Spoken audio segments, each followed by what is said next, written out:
Sumi menahan langkah. Ada sesuatu yang mencegah dirinya untuk melanjutkan perjalanan. Rumah neneknya masih agak jauh. Tapi tumben, ojek sama sekali tidak ada. Begitu juga angkot dan taksi. Kini, bayi di gendongannya mulai menangis. Awalnya pelan, namun kemudian menjerit-jerit histeris. Sembari berusaha sekuat tenaga menenangkan anaknya, Sumi merasakan keringat dingin mengalir deras di dahinya. Tengkuknya meremang tidak kira-kira. Aduh, ini ada apa? Gumamnya sendiri. Sumi menoleh ke kanan dan ke kiri. Petang ini sangat sepi. Biasanya di tikungan ada tukang bakso yang mangkal berjualan, tapi tidak nampak cahaya lampu apapun di pos ronda yang jadi tempat mangkal itu. Jalan ke arah rumah neneknya memang bukan jalan besar, namun tetap saja ini di kota, sehingga lalu lalang kendaraan setiap saat hilir mudik tak henti-henti. Anehnya, malam ini hanya melintas 1-2 motor saja. Itu pun dalam jeda waktu yang sangat panjang. Mobil sama sekali tidak ada. Tidak seperti biasanya.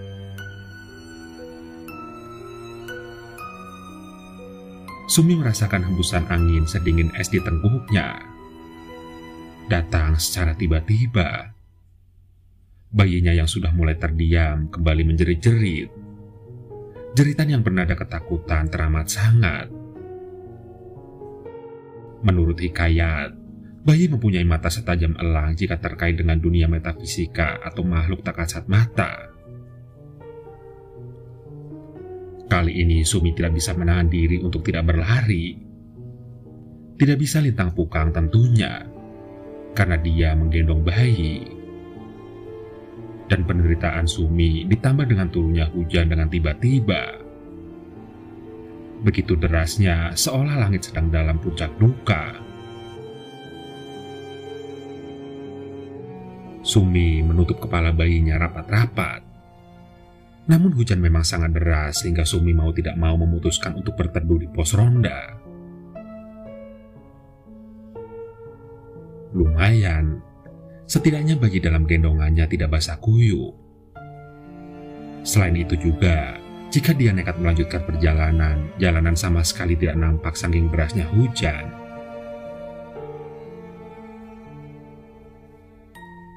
Di pos ronda itu memang tergantung lampu, namun dayanya tak lebih dari 10 watt. Tak mampu menembus kepekatan malam dan kelebatan hujan. Sumi dan bayinya berada dalam situasi remang-remang. Sambil menunggu hujan reda, Sumi mengganti pakaian bayinya yang basah terkena hujan. Setelah melepas semua pakaiannya, mendadak bayi itu kembali melenggingkan tangis tinggi. Kali ini disertai sepasang mata yang membelalak, seolah merasakan atau melihat sesuatu yang ganjil. Sumi akhirnya ikut-ikutan menggigil. Dia tahu ada yang tidak normal. Ada hal-hal tak masuk akal yang membuat bayinya menangis tak henti-henti. Sembari terus membajui bayinya dengan tangan gemetaran, Sumi dikejutkan suara menyapa dari depan pos ronda.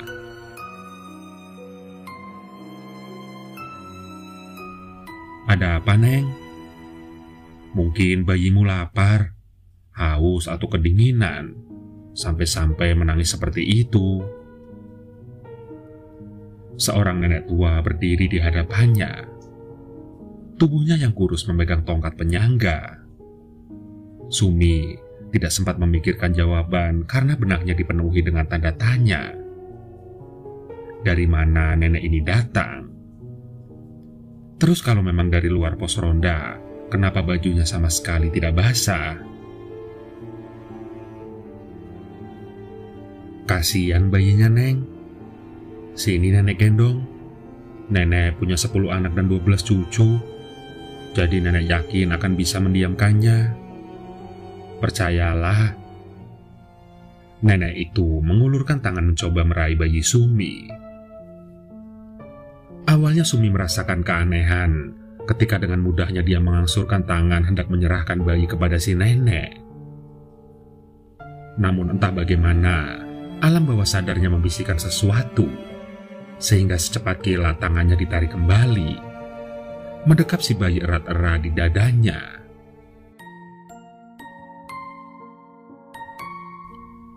Si nenek yang tadinya tersenyum lebar mencoba meyakinkan Sumi, langsung cemberut.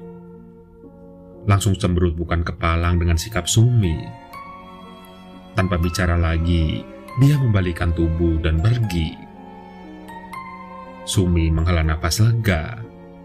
Meskipun dia terheran-heran kenapa cepat sekali si nenek menghilang. Padahal jelas-jelas dia memakai tongkat penyangga. Tapi Sumi menekan rasa penasarannya. Untungnya di saat-saat terakhir dia sadar untuk tidak memberikan bayinya. Dia merasa nenek itu misterius dan berbahaya. Sumi mengenakan selimut ke tubuh bayinya, membuatkan susu dari tas perbekalan, lalu meminumkannya menggunakan dot ke bayinya. Si bayi dengan lahap menyedot dot susu dengan mata setengah terpejam. "Mbak, kenapa malam-malam ada di sini sendirian?" Sumi nyaris terjengkang saking kagetnya mendengar suara berat di belakangnya. Seorang laki-laki setengah baya memakai jas hujan sambil menuntun sepeda ingin bertanya dengan raut muka kasihan. Sumi mencoba tersenyum. "Kehujanan, kek? Saya mau ke rumah nenek saya di kampung sawahan sana." Si kakek mengangguk-angguk maklum. "Ya sudah, Mbak. Saya pergi dulu ya. Hati-hati." Sambil berkata, si kakek menuju ke atas dengan sorot mata memberikan peringatan. Sumi tercekat. Dia bertanya-tanya apa maksud dari kakek itu. Kemudian Sumi mengikuti arah telunjuk kakek itu tadi. Lagi-lagi hatinya tercekat. Bahkan degup jantungnya langsung saja memburu. Persis di belakang pos ronda, nampak bayangan pokok pohon kapuk randu. Menjulang tinggi dengan tubuh raksasa, memayungi pos ronda yang ibaratnya hanya tergeletak di jari kakinya. Wajah Sumi memucat. Pantas saja sedari tadi bayinya menangis terus. Ternyata belum habis kecamuk pikiran Sumi, terdengar suara motor berhenti persis di depan pos ronda. Sumi melihat dua wanita muda memasuki pos ronda. Mungkin mereka berboncengan dan memutuskan berteduh juga. Hujan memang masih deras. Naik motor dalam kondisi seperti itu tentu cukup berbahaya bagi keselamatan pengendara. "Permisi ya, Mbak. Saya ikut berteduh. Hujannya terlalu deras. Jalanan tidak kelihatan." Salah seorang di antaranya yang mengenakan baju kuning muda menyapa Sumi dengan ramah. Sumi mengangguk sambil tersenyum, menggeser tubuhnya agar mereka berdua bisa duduk di dalam dan tidak terkena tampias hujan. Wanita berbaju kuning mengambil tempat duduk persis di sebelah Sumi. Sedangkan wanita satu lagi agak ragu-ragu namun dengan nekat menyelip duduk di antara Sumi dan wanita berbaju kuning. Sumi agak bingung. Bukankah mereka berdua ini tadi berboncengan? Kenapa tidak kelihatan akrab sama sekali? Wanita berbaju putih itu berwajah pucat dengan sorot mata aneh. Dia menatap Sumi seperti hendak mengatakan sesuatu tapi diurungkannya. Hanya saja, dia terus duduk memepet Sumi. Lagi-lagi, bayi Sumi menjeritkan tangis melengking berulang-ulang. Keras memecah kebisuan malam dan hujan. Sumi sampai harus berdiri berusaha menenangkan bayinya. Segala cara dilakukannya agar bayi itu terdiam. Tapi tidak ada satupun yang bisa membuat bayi itu berhenti menangis. Sumi kebingungan. Rasanya ingin juga ikut menangis. Sampai tiba-tiba, wanita berbaju kuning nampaknya bersimpati kepada Sumi. Ia berdiri dan mendekati Sumi. "Mbak, kelihatannya sangat lelah. Sini biar aku saja yang menggendong.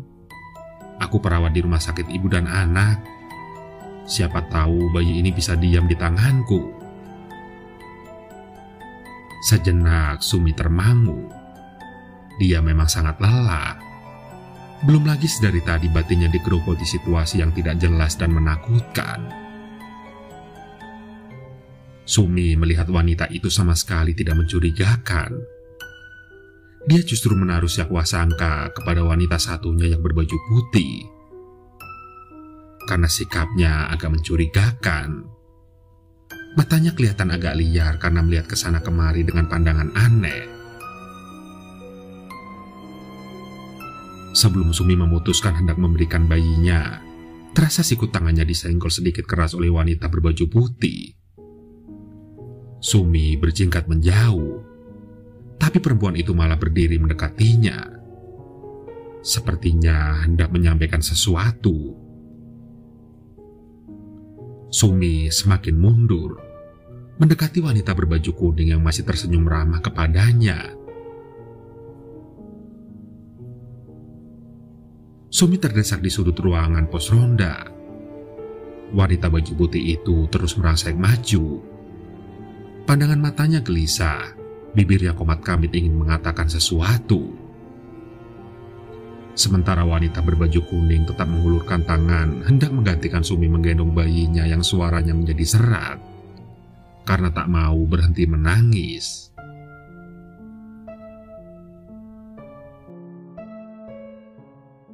Sumi kehabisan nalar dan akal. Dia mengulurkan tangan hendak memberikan bayinya kepada si wanita muda berbaju kuning. Lantas, wanita berbaju putih itu berteriak keras dengan mulut yang nampak susah payah terbuka. "Jangan!" Namun terlambat. Sumi sudah terlanjur memberikan bayinya. Wanita berbaju kuning itu tersenyum lebar. Tambah lebar, semakin lebar, dan akhirnya tertawa cekikikan panjang. Sumi tertegun.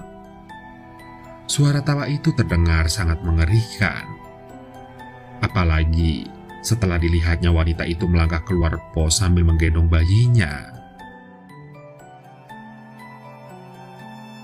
Sumi menjerit histeris. Wanita itu melayang ke udara sambil tak henti-henti tertawa cekikikan. Diselingi suara tangis bayinya yang kencang seolah minta pertolongan. Tanpa mempedulikan apa-apa lagi, Sumi menerjang keluar. Namun, wanita itu sudah tidak kelihatan lagi. Hanya suara tawa panjangnya yang masih menggema di kegelapan.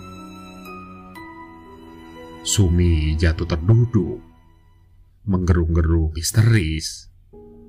Wanita berbaju putih itu memeluk pundak Sumi.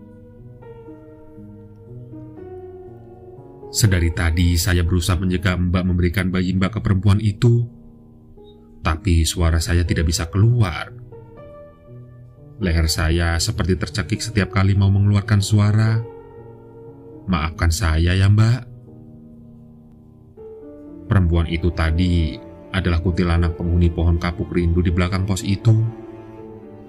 Sudah sering kali kejadian bayi diculiknya. Dia bisa menyamar menjadi siapa saja, serta bersikap sangat baik agar orang sukarela memberikan bayinya. Soalnya, kuntilanak itu tidak bisa mengambil paksa bayi, kecuali direlakan oleh ibu atau yang menjaganya. Sumi hanya bisa terbelalak, disusul oleh penglihatannya yang semakin memudar dan menjadi gelap.